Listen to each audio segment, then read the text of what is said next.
After months of standoffs and tense negotiations between Russia and Ukraine, Moscow has launched a full-scale invasion of Ukraine with nearly 200,000 troops, triggering the largest war in European history since the end of World War II.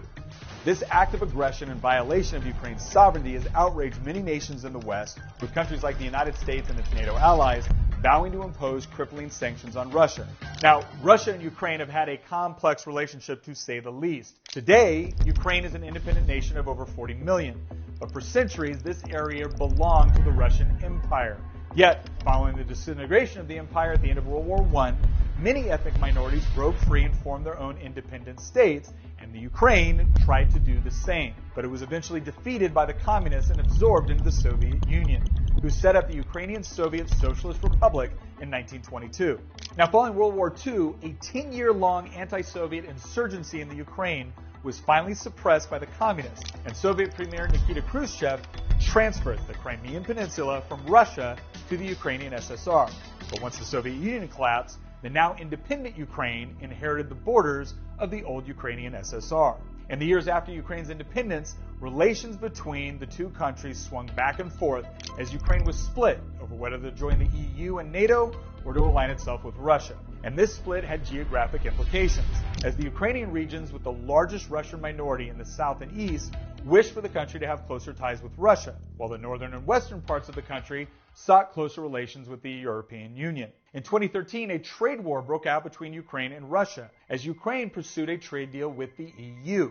Later that year, one of Putin's top advisors hinted at the possibility of separatist movements springing up in the Russian-speaking east and south of the country if Ukraine continued to align itself with the West. And in November of 2013, Ukraine's pro-Russian president suspended negotiations with the EU in order to seek closer economic relations with Russia.